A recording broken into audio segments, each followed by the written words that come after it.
recording.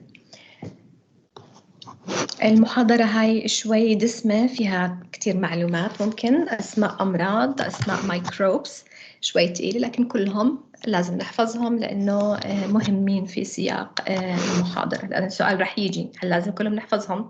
في أسماء كتير. Yes, you do. Okay, let me go to the slides. So we will talk today about the natural history of disease and dynamics of disease transmission. How does disease transmit from a person to another? And we will get introduced to the chain of infection. So what is natural history of disease? Natural history of disease refers to the progression of a disease process in an individual over time in the absence of treatment. If a person gets an infection and he received no treatment, how would the disease progress in his body? This is natural history of disease. For example, untreated infection with HIV causes a spectrum of clinical problems beginning at the time of seroconversion, the primary HIV, and terminating with full-blown AIDS and usually death if no treatment was provided. Now it is recognized that it may take about 10 years or more for AIDS to develop after seroconversion. Because the spectrum of disease can include asymptomatic and mild cases, so we will see that in many cases, many people will be infected and they show no symptoms, or their symptoms are very mild that they are not aware of their infection. The cases of illness diagnosed by clinicians are the cases usually which are moderate in severity or very severe. Usually they will reach health services and be diagnosed by the healthcare or clinicians in the community. Those represent only the tip of the iceberg. They are a small proportion who have the most intense symptoms and needed treatment.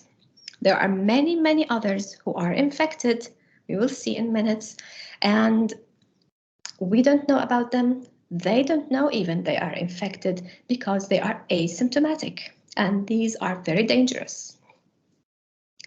Many additional cases, then, may be too early to diagnose. Yani they did not develop the symptoms yet, too early to diagnose, or sometimes may never progress to clinical stage. Many people stay subclinical and do not show symptoms, and they heal, and we don't know about them. Unfortunately, in infectious diseases, persons with inapparent disease, infection, but it doesn't show as symptoms, they are inapparent, or undiagnosed infections because they had very mild symptoms, they have not been diagnosed by clinicians. They may be able, most of the time, to transmit infection to others. Why they are dangerous? Because they are infectious. They are between us, around us. We treat them as patients, for example, with hepatitis B, but we don't know they have the disease, and they don't know even, because they have inapparent or subclinical or chronic infection. We will see what are the inapparent. Such persons who are infectious but have subclinical disease, we call them carriers. They carry the infection but don't show it. Frequently, carriers are persons with incubating disease or inapparent infection. They have the infection active in their bodies. The virus or bacteria is proliferating, but they do not show symptoms. For example, persons with measles, with hepatitis A or influenza and several other diseases become infectious a few days before onset of symptoms. This is one of the important issues we should learn about. Many of the infectious diseases, people start becoming infectious before showing symptoms, few days before onset of symptoms. During that period, They don't know about their infection, and we around them, we don't know they have infected, so we can avoid them, for example. And that's a dangerous time for us. However, carriers may also be, so there are different types of carriers. We'll get to know all about them. Carriers may also be صوتي واضح. Let me check that my voice is clear to you with no problems. دكتورة واضح. ممتاز. However, carriers may also be persons who appear to have recovered. في مجموعة أخرى من الcarriers, or those with inapparent infection, infected but doesn't show. How? Some group of them had the disease before the active symptoms, and then they appear to have recovered. Their symptoms were resolved. We think they have healed. They are healthy now, free of the disease. They think so also, but they still have infection going on inside their bodies, and they can still be infectious. So some of the carriers may appear to have recovered from the clinical illness, but remain infectious. We call these chronic carriers. In dentistry, it's very important to know about hepatitis B that takes this form. Many people had the active disease before. They seem to have healed or get well, but they can stay as chronic carriers of the hepatitis B virus. And another group is also persons who never exhibited symptoms, did not have symptoms. They had the disease, they still have the disease, and they can be chronic carriers for long years. لفترة طويلة, they are chronic carriers. We should know these are infectious. The challenge to public health workers here is that these carriers are unaware. When you take the medical history, they don't know that they have the infection. They are unaware that they are infected and that they are infectious to others. They don't know they are infectious to their own families or to other people who are dealing with them. If they knew, they would do something about it. These are sometimes more likely to unintentionally spread infection more than other people who have the obvious clinical symptoms. They can stay home, they can seek health care. When you have symptoms, you know that you have the disease, you can seek treatment. You can get the medication and kill the virus. But when you don't know, and people around you don't know, healthcare providers around you, they don't know you are infected. So that is dangerous group. This sentence during the current COVID-19 pandemic, this was written 3 years ago when we were going through COVID-19. We should have, at that time, we should have perceived anybody around us as infectious, literally anybody. It was dangerous. It caused severe respiratory symptoms. Many people died. Now it became just like seasonal. Like seasonal influenza, it's not a problem. We don't have to detect it. We don't have to do PCR. Almost everybody has been infected. It's different now. Now, what are the categories of inapparent infection? حكيت عن معظم هذول المجموعات، لكن خلينا نحكي مرة تانية. Inapparent infection, some of them may be preclinical disease, have preclinical. Preclinical, it means they will develop the clinical disease and they will show symptoms in few days. So preclinical, in the early stages of disease progression. Disease is not clinically detected yet, but is destined to become clinical disease and they will show symptoms in few days. We call this preclinical stage. Another group is subclinical disease. Disease is not detected by symptoms, of course. If we do tests, we can detect the virus, but they show no symptoms. This is why it's subclinical, but they do have the infection. It is not detected clinically, but the host carries the organism or has antibody response, and they would stay subclinical. Yani they will not develop the symptoms later on. They stay subclinical, and they may heal, and they didn't know, and we don't know they had the disease. Another group of inapparent infection are those who are chronic carriers. Those who continue to harbor the pathogen, and have the pathogen active in their bodies, such as hepatitis B virus or Salmonella typhi, for example. People can stay chronic carriers after they get well and the disease resolved. They still have an amount of the virus, or Salmonella typhi is also a very common example that is active in their bodies. The most important thing, they are still infectious to others, although they do not show any symptoms, and they can stay chronic carriers for years. They are infectious to others during all those years. The causative agent, for example, of typhoid fever, can stay for months or even years after initial infection. And this also happens with hepatitis B virus, which is extremely important in dental work. One of the historical cases, very well-known cases of chronic carriers is Mary Mellon.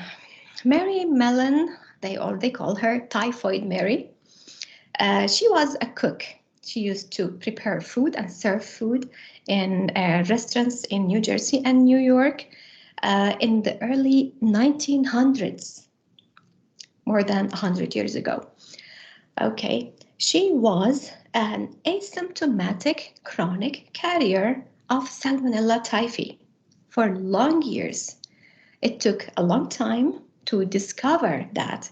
Of course, she had transmitted disease to many others who she prepared and served food for.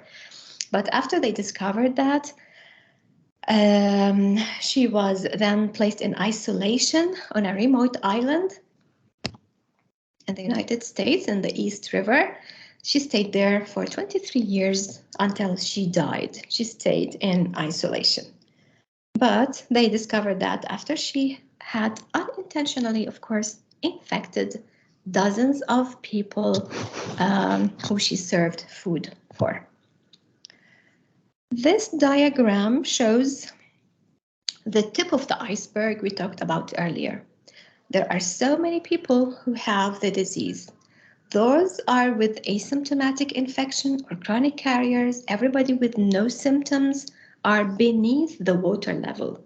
We can't see them, we don't know about them, and how many they are or where they are. We only see and know about people who have moderate to severe illness, who have symptoms and who would seek healthcare, and also those who died and with severe and moderate clinical symptoms. They show, so we can see them, but there are many, many others who are infected, who are infectious to others, and we can't see them. So we don't know about their existence. And many times, or most of the time, they as patients themselves, they don't know that they are infected and they are infectious. They are unaware.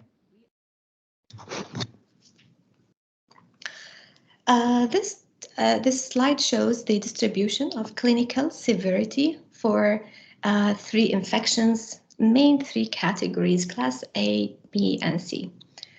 Most of diseases come under one of these three. There is a group, class A, of infections where the majority of cases are unapparent, have unapparent infections, very frequent. Most of those who get the disease, like tuberculosis, they can get the infection, they get healed, and they don't show any symptoms. And the minority of the cases have severe symptoms, so they can show the disease. So the majority are unapparent. And class B of clinical severity, class B, clinical disease is very frequent. Clinical disease that shows symptoms are the majority of the cases, like measles. Most of people who get measles, they show the disease and the symptoms and all symptoms, majority. Class C is a disease that is highly fatal, where the majority of cases who get infection, they would have severe symptoms and many would die. An important example for this is rabies. We say rabies is a fatal disease. Most of those who get the disease would die if they do not receive treatment immediately, the injections. Then we'll move to the chain of infection. How does disease transmit from one person to another? We call this chain of infection.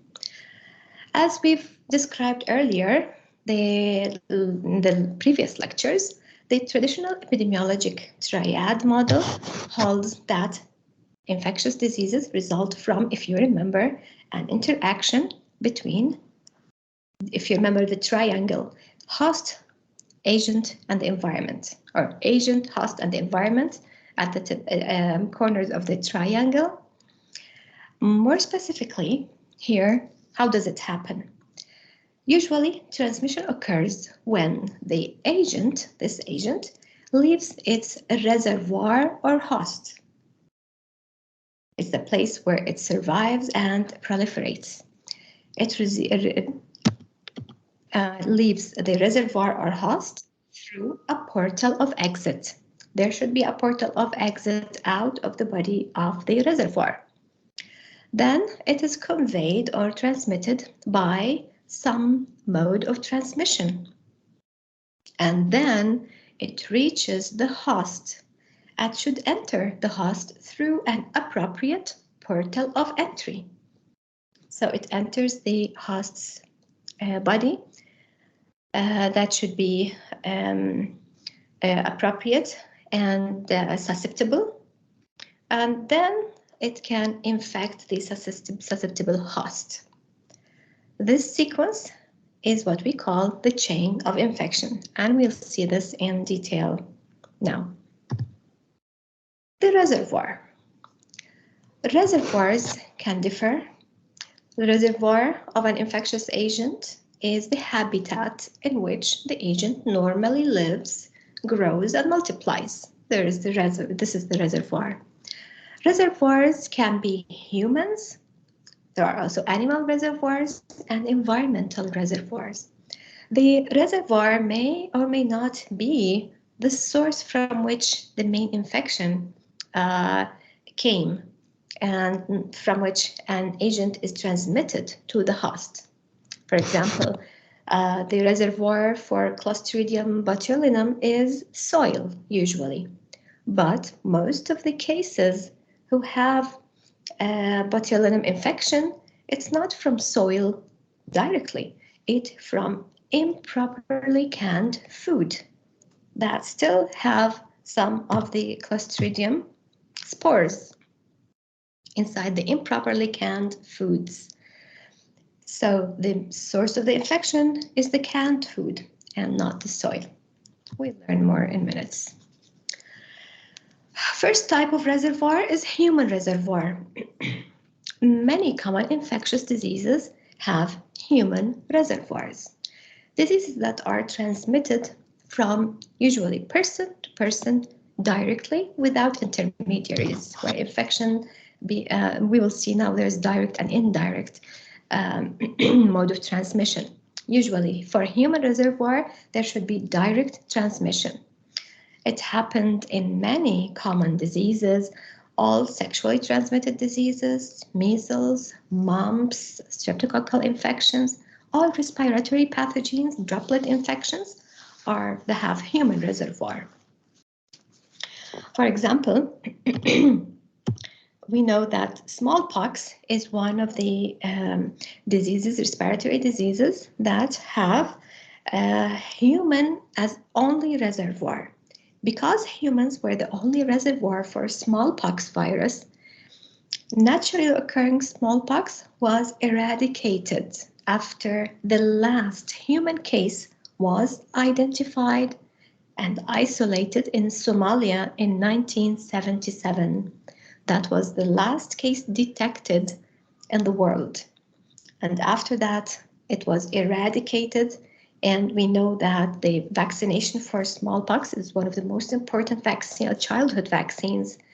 After that last case was isolated, the disease was eradicated because it's not found in the environment, not found in other animals, and nobody else is having the virus of humans, and the vaccine is working. So it's been eradicated since 1977.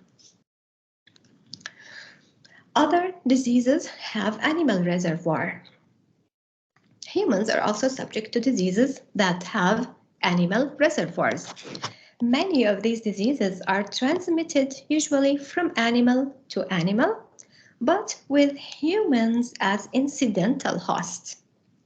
Like people who work with cows, for example, diseases that happen among cows can be transmitted incidentally to people who work with these cows, and they get the infection and then they infect others.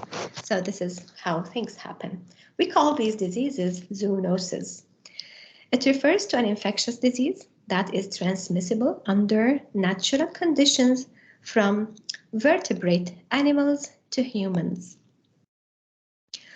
Some of the long recognized zoonotic diseases include brucellosis, comes from cows and pigs, anthrax from sheep, plague from rodents, trichinosis from swine, هم pigs يعني, and rabies from bats, raccoons, dogs, and other mammals, and they are incidentally transmitted to humans.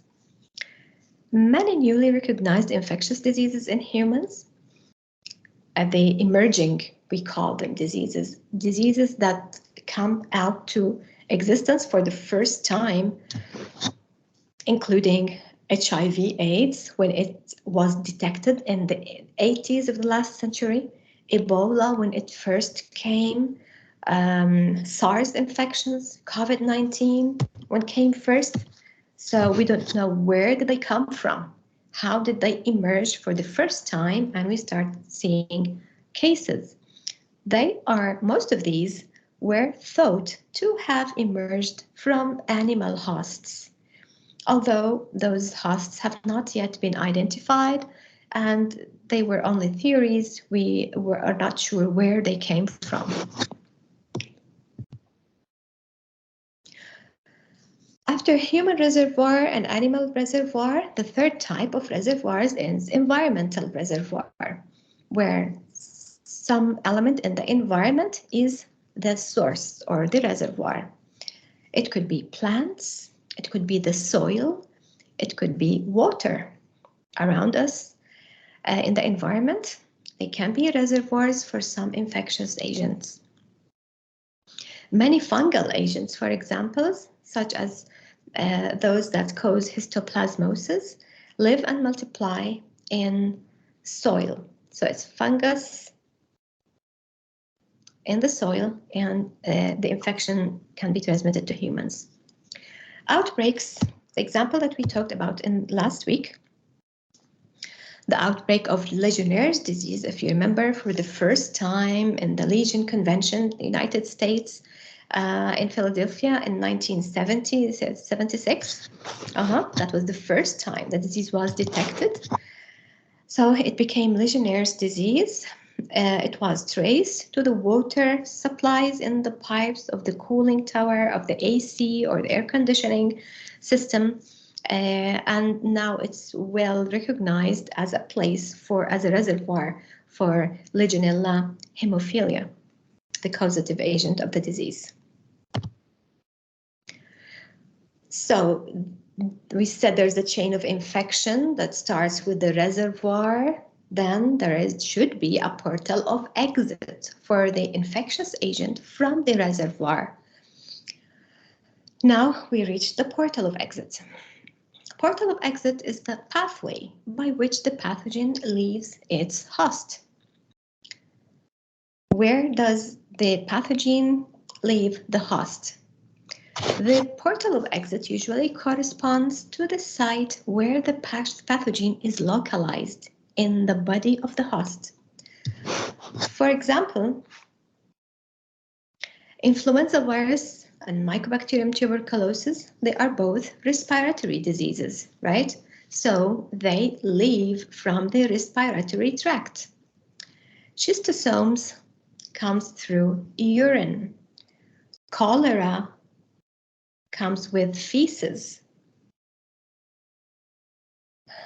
Scabies, they come out through skin lesions from the skin, and they leave the body to infect other people.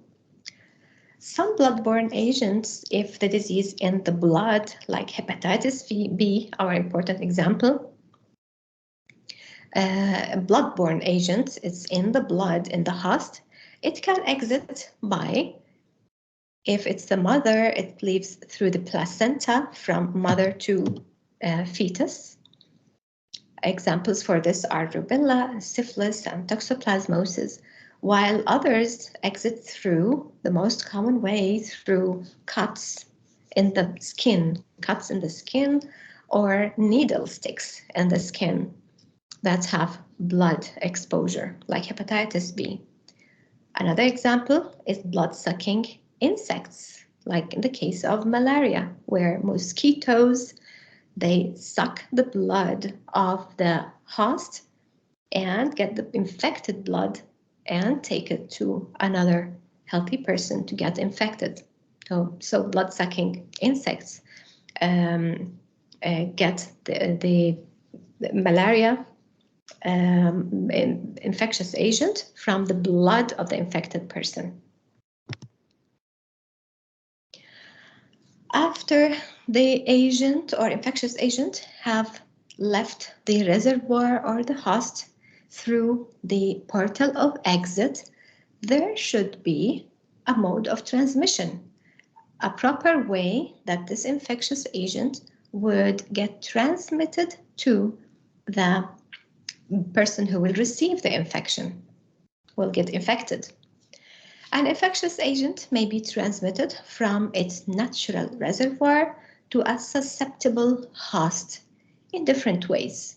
Mainly, there are the direct transmission ways or indirect transmission.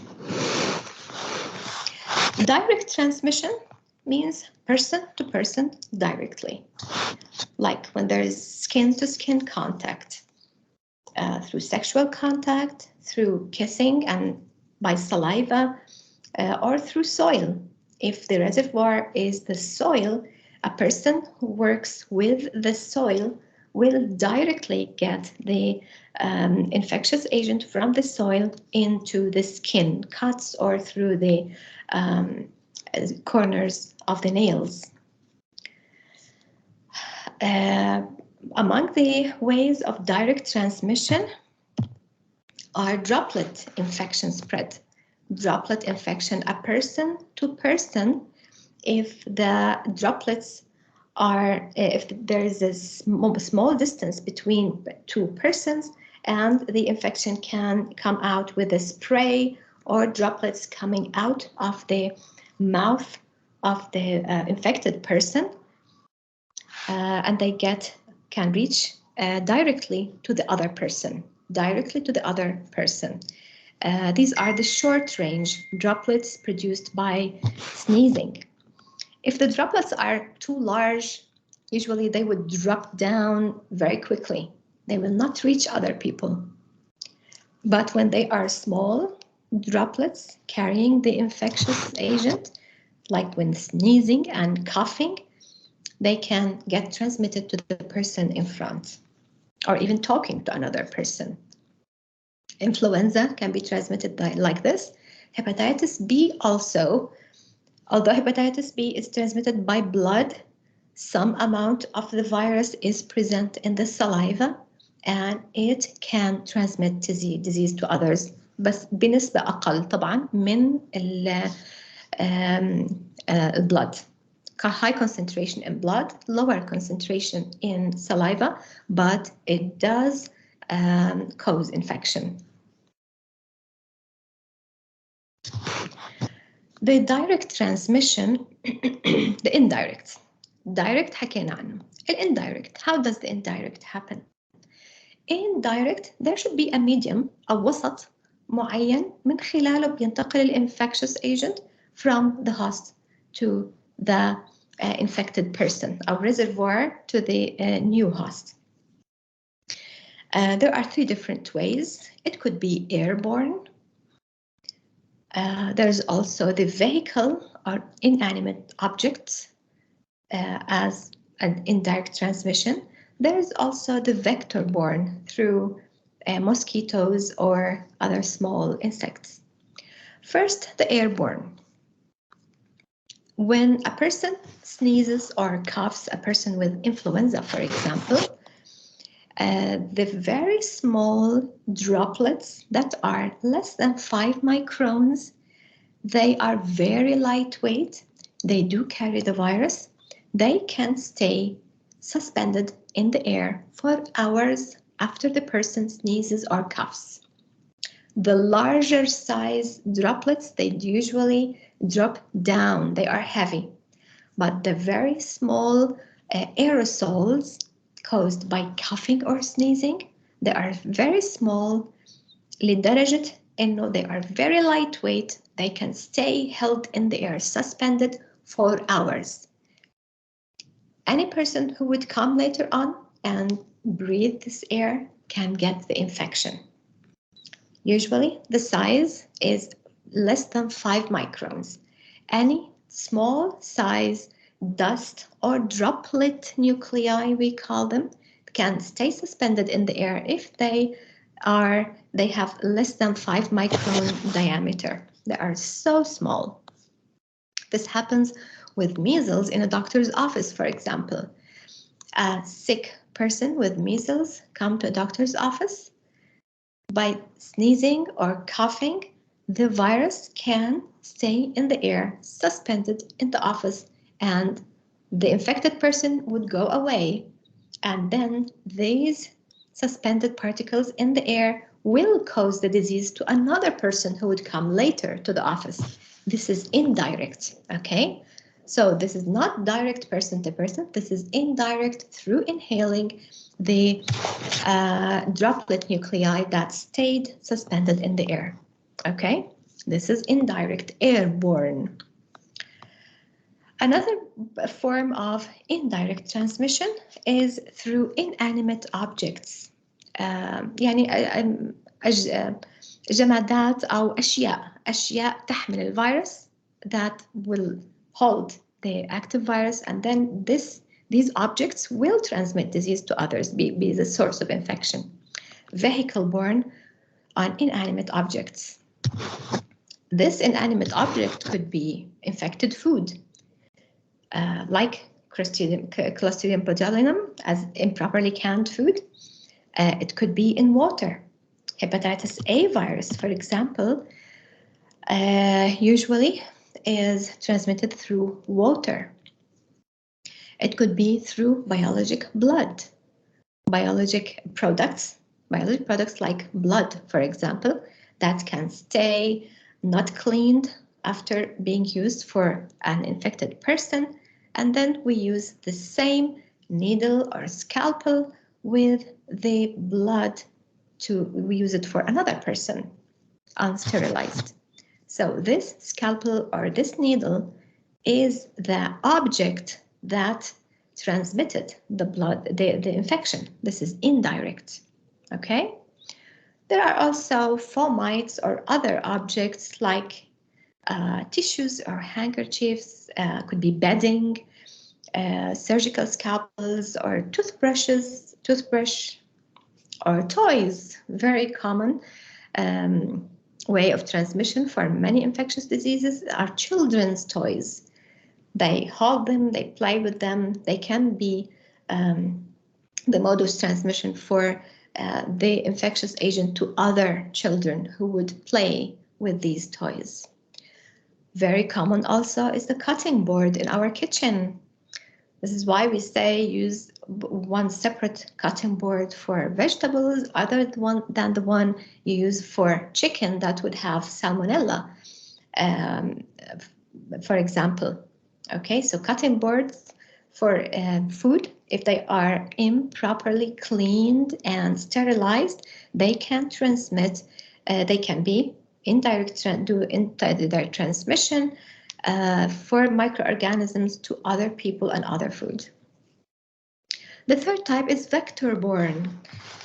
The indirect transmission could be on, for example, remember the mosquito or fleas or lice or ticks, these very small insects that can transmit infection from one person and go another place to another person and cause the infection.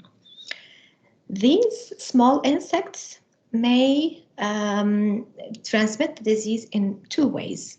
There is a mechanical way and there is a biological way.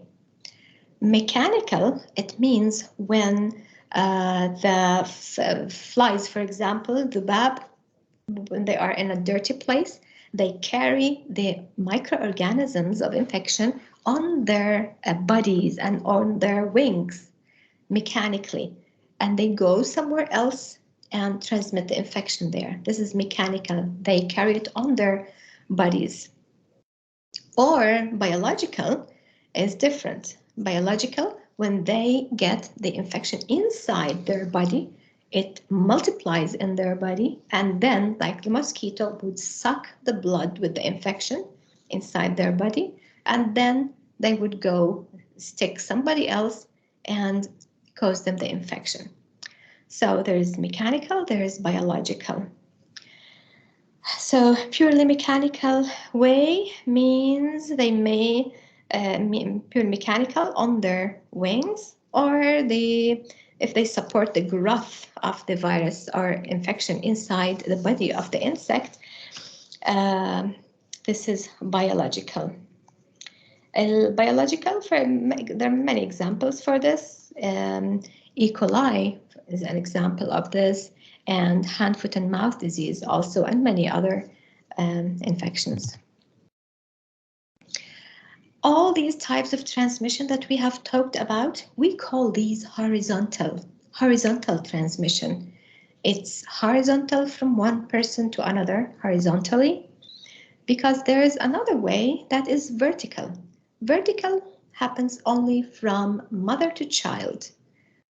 Intergeneration, we call it. It's the transmission of disease causing agent from mother to directly to the baby, and just before or just after birth, when is the time when there can be an exposure between the blood of the mother and the baby, just at the time of birth.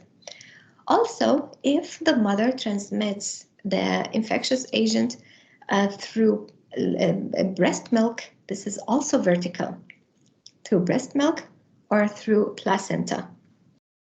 This is vertical. So vertical is from mother to child. And all other types that we have discussed and examples are horizontal.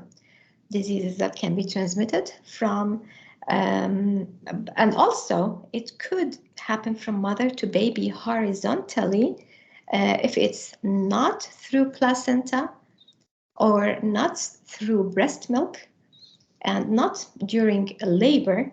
It's just like anybody who can infect another person.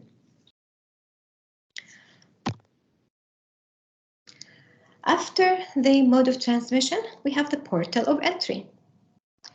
How would the infectious agent enter the body of the new host? The portal of entry refers to the manner in which a pathogen enters a susceptible host. Usually, the portal of entry must provide access to tissues in which the pathogen can multiply or the toxin can act.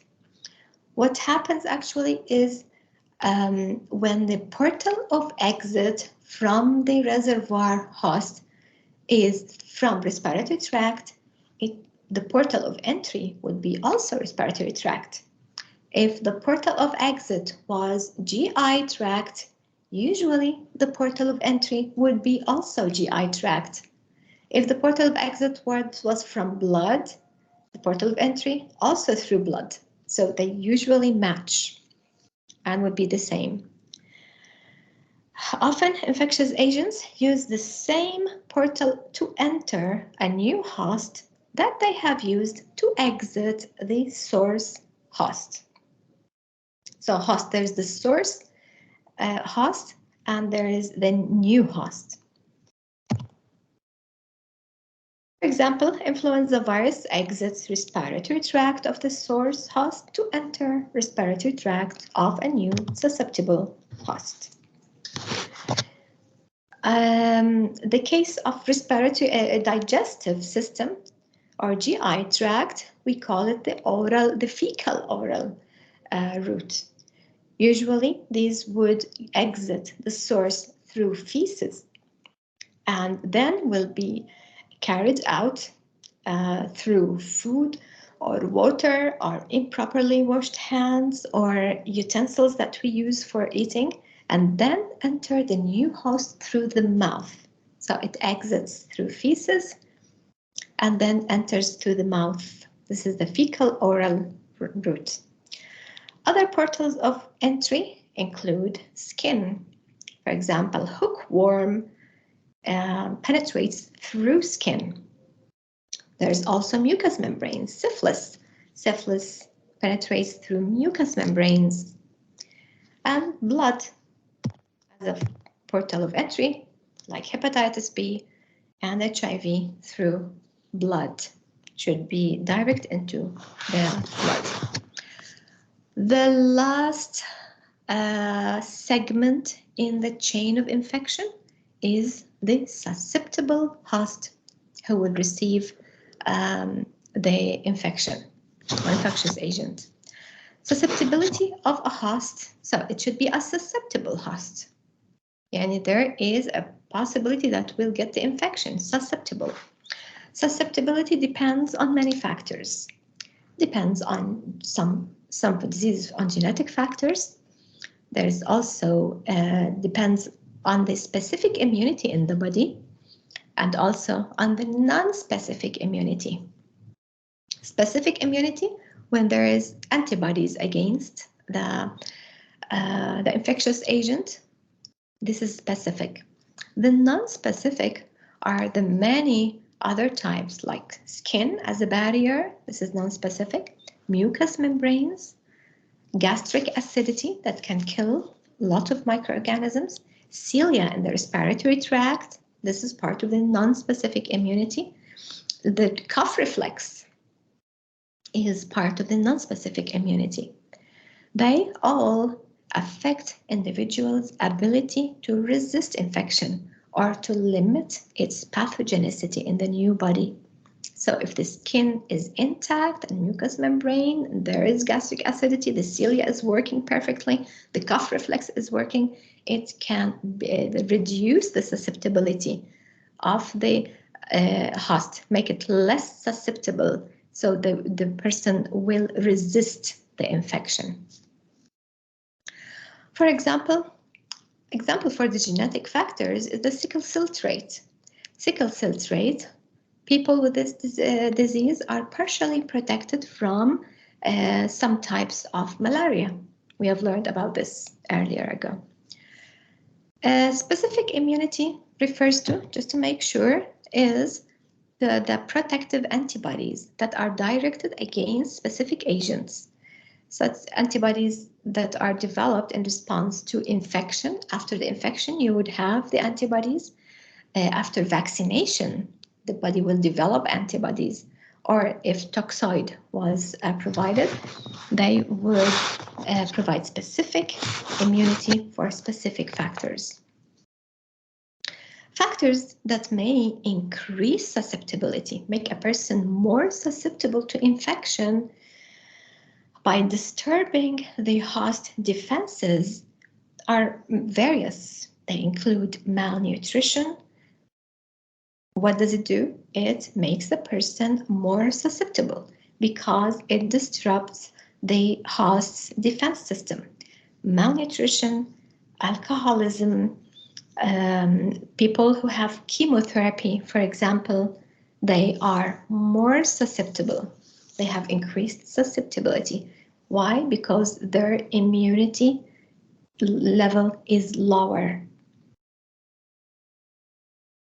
For example, is one of the very well-known causes of reduced immune system. So people would be with stress would be much more susceptible. When we understand the chain of infection, what implications does it have for the public health? Knowledge of the portal of exit of any infectious agent and the portal of entry and its mode of transmission. How does it get transmitted?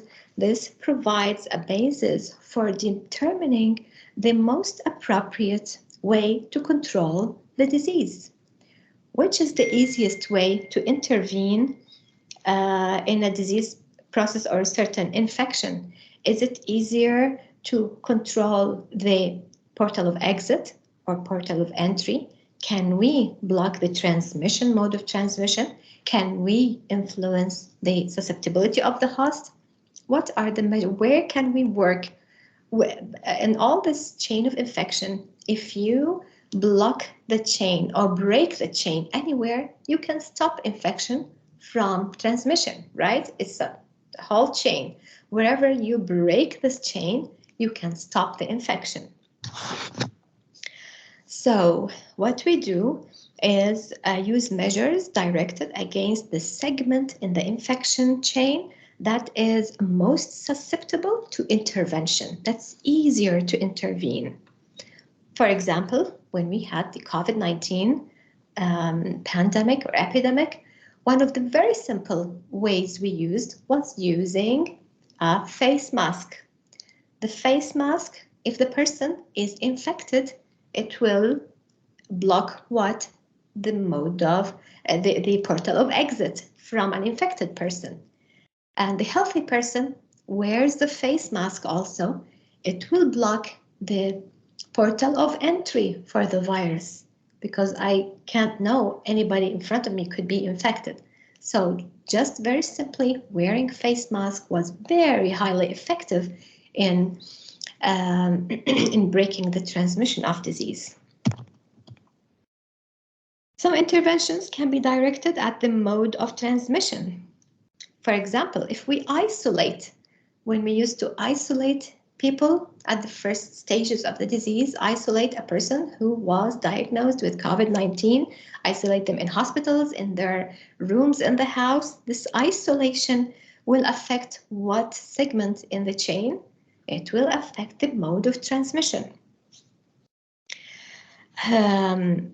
So we use the most appropriate and easiest way to break the chain of infection. So some strategies can protect portal of entry. For example, for long decades, bed nets were used to prevent mosquito, using masks, using gloves, face shield. These affect a portal of entry and also exit sometimes. Another way for intervention aimed to increase host defenses.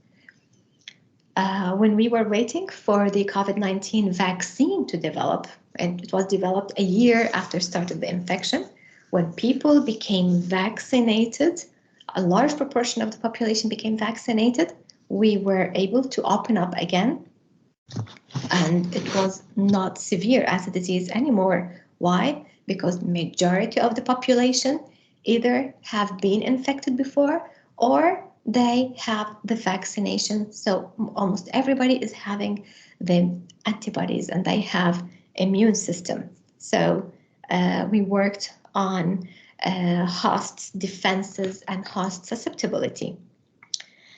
Some interventions attempt to prevent a pathogen from encountering a susceptible host. This is the term we used to hear about, herd immunity. تذكر لما كنا نحكي عن مناعة القطيع. At that time, at the beginning of the pandemic in the UK, they were trying to use the herd immunity concept that make everything open up, let everybody get the infection. When a large proportion of the population become infected, they will have antibodies and the disease will stop. This is the concept of herd immunity.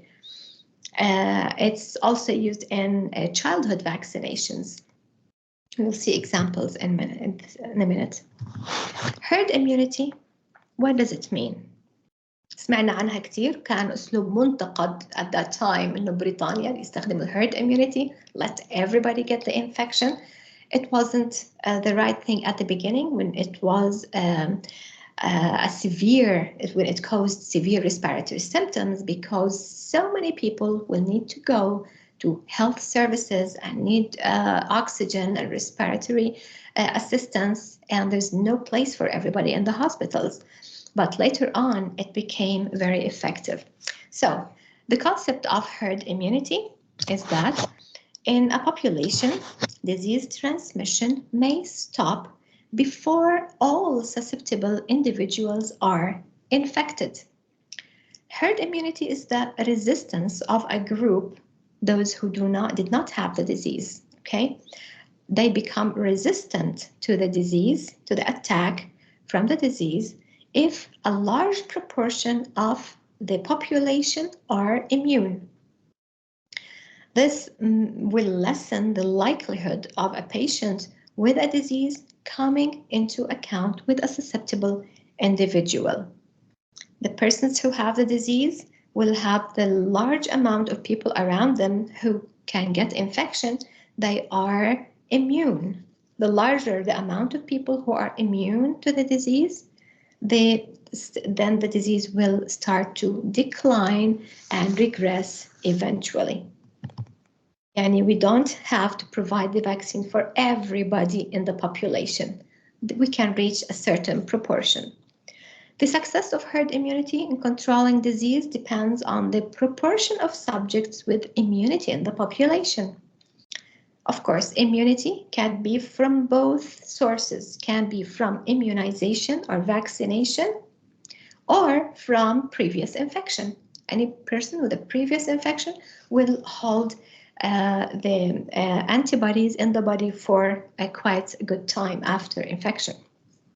So when the population is immunized or vaccinated at or above a certain herd immunity level, اللي هو we'll see later on, like for polio, herd immunity level is 80%.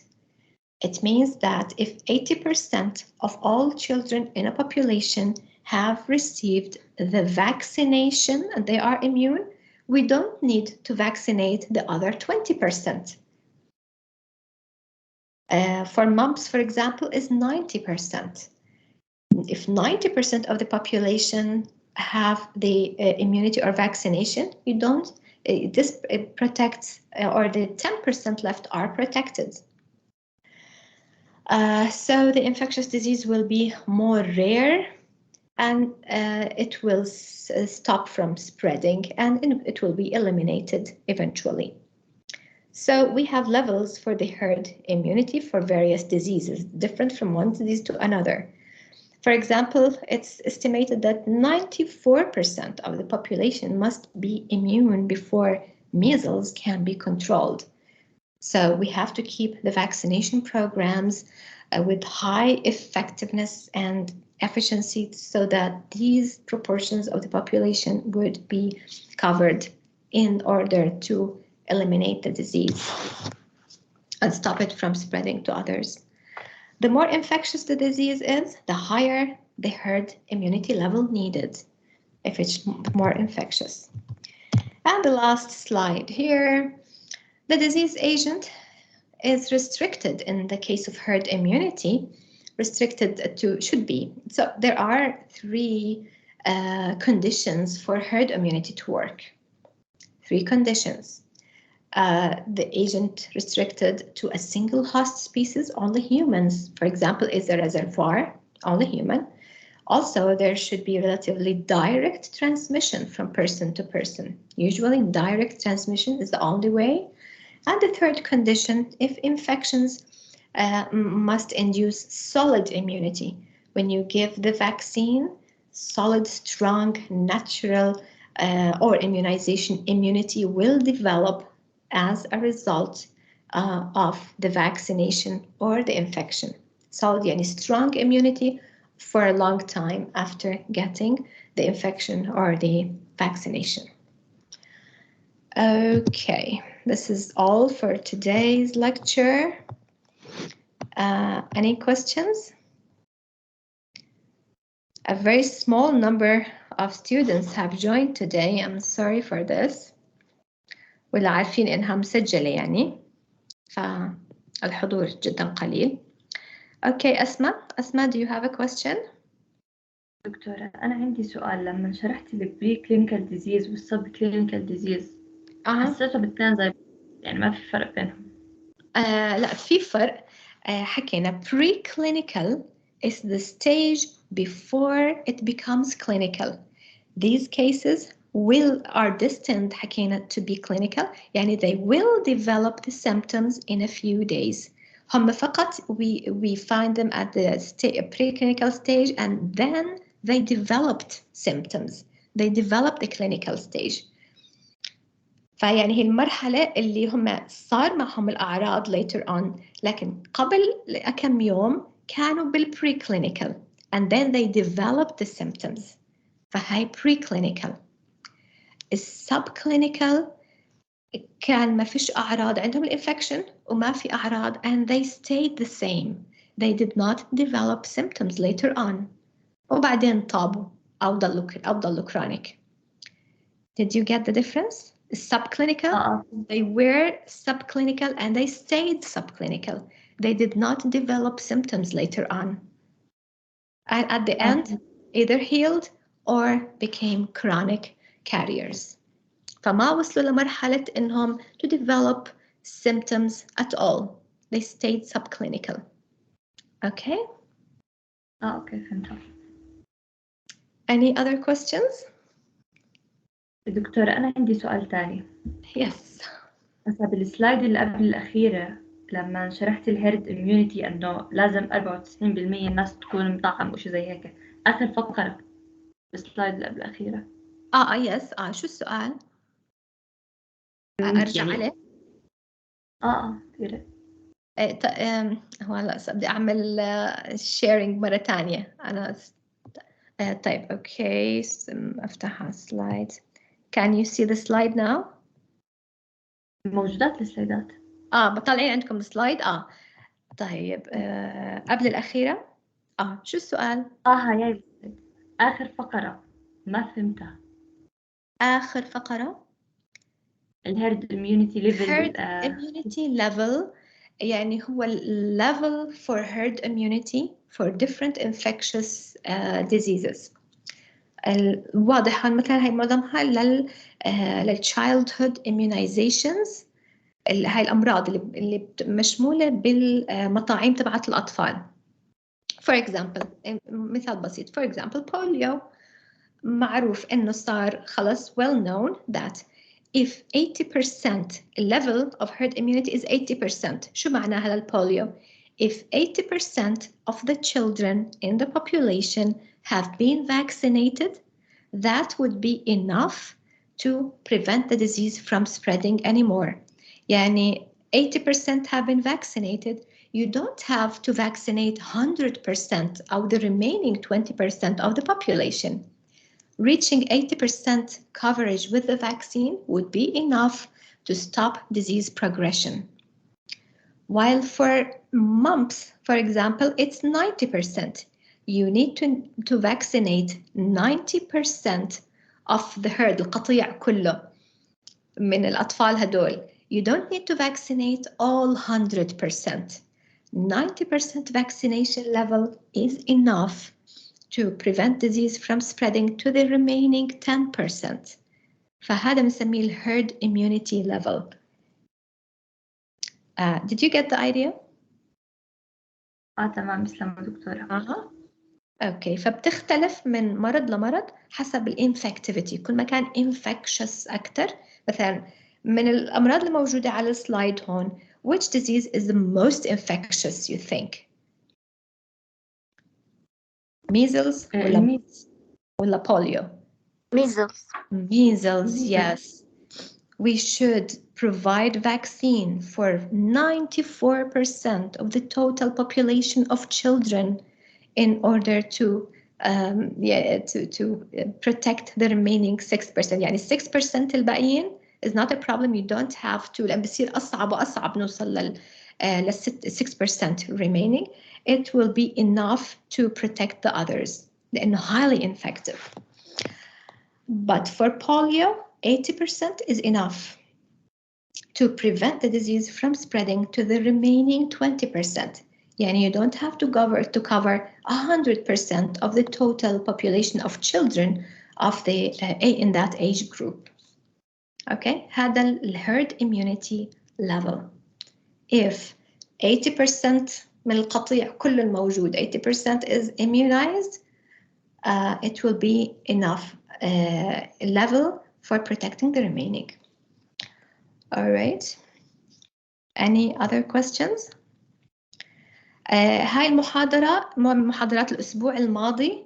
صار عندي ظرف طارئ وما قدرت أعطي المحاضرة يوم الأربعاء. نزلت على الإي-learning كمان المحاضرة اللي هي الأكتيفيتي for the last week. الأكتيفيتي اللي هي محاضرة Incidence and Prevalence. لطيفة وخفيفة بنفس الوقت، مهمة جدا، فبتقرأوها وبتدرسوها لحالكم. إذا في سؤال تسألوني عنها الأسبوع الجاي. إيش يعني incidence، إيش يعني prevalence، وشو الفرق بينهم، شو العلاقة بينهم، و very simple examples are provided for calculating incidence and prevalence. بسيط جدا مفروض. هذا الactivity for last week، وهاي المحاضرة من الأسبوع الماضي كمان. All right. Any other questions? Okay, أنا هيك خلصت. إذا ما عندكم أسئلة, we can end this meeting. Thank you for attending, girls. كلكم بنات. دانيا وأسماء وفرح وهالة وروى ودينا. Thank you for attending the lecture. Okay, let me stop recording.